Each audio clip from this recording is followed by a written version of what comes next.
So Adi, let's start from the Israeli point of view. What does Jerusalem want? Because Prime Minister Netanyahu says no to Hamas, no to the PA, Palestinian Authority, and no to an Israeli control over the Gaza Strip. So yes to what? So first of all, good evening, and thanks for having me. I think it should be, or it would be, some kind of a mix of options 2 and 3 that your correspondent just mentioned.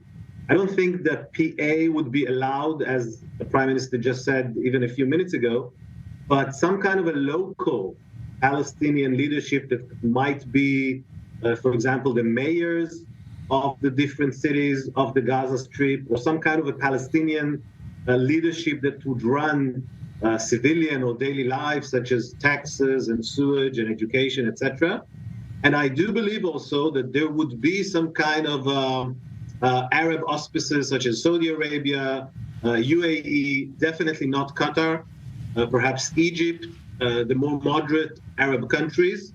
I think a mix of these two, local Palestinian leadership and an umbrella perhaps of Arab countries, but all this time possibility for Israeli security forces to prepare counterterrorism attacks and whatever it needs to control the security. Yes, Dr. Schwartz, back to you. You know, we've heard Clifford May advocating Israel's case better than any of our leaders, I think. But is it that easy? I mean, you see the circumstances on the ground. You see the humanitarian problem, which is growing bigger. You see the Arab pressure, which is growing bigger. And obviously, you see the Western pressure, which is growing bigger. So, on the contrary, you have the domestic arena, which supports that war maybe 100% because of the refugee, of the hostage problem, because of the practical problem of if Hamas stays there, we've done nothing. So how do you balance between all those pressures and at the end of the day come up with the upper hand? Well, I think the most important factor here would be leadership. I mean, if the Israeli leadership decides to stick to what we've been hearing for 2 months, that the target of this operation is first of all to wipe out Hamas or take out their capabilities, military and governmental capabilities, and freeing the hostages, then the Israeli leadership should stick to these targets. And I think that if Israeli leadership would show strength, both domestically and internationally, that could be possible. But I would like to point out another problem, which I see further down the road, and that is for the day after, as we speak about that, is that there's some kind of a superficial and even artificial differentiation between Gaza and Hamas. There's this notion that once we take out Hamas, then everything will be okay. I don't think so.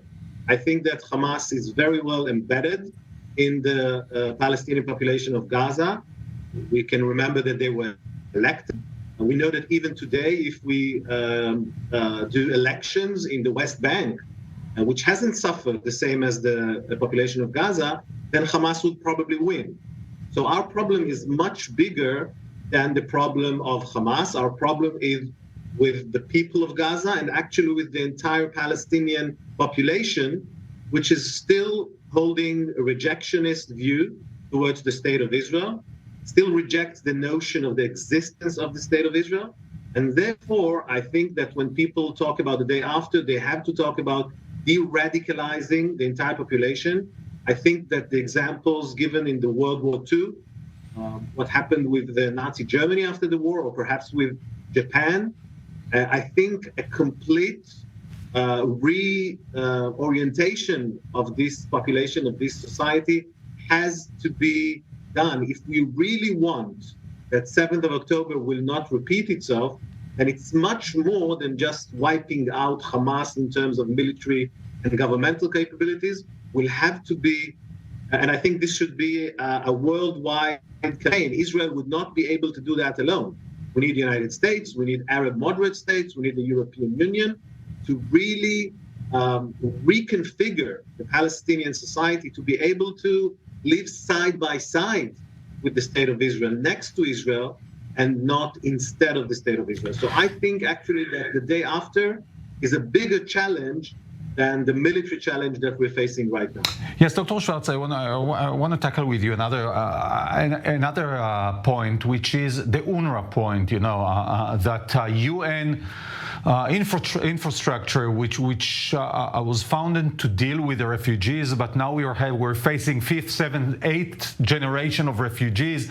Many of them not refugees anymore, and this organization has long been kidnapped by Hamas, used by Hamas for on its money and infrastructure and everything for Hamas's needs.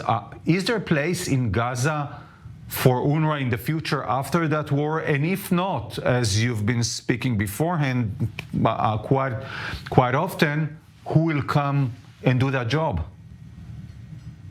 You're absolutely right. I think that in the history of the last 75 years, there hasn't been a more catastrophic organization or a phenomenon which is worse than UNRWA. UNRWA has perpetuated the Palestinian refugee problem. Without UNRWA, I think that already in the 50s, we would not have refugees. They should not have been considered refugees from the first place, but that's beside the point. And to your question, I definitely think that Israel should say that the day after does not include UNRWA.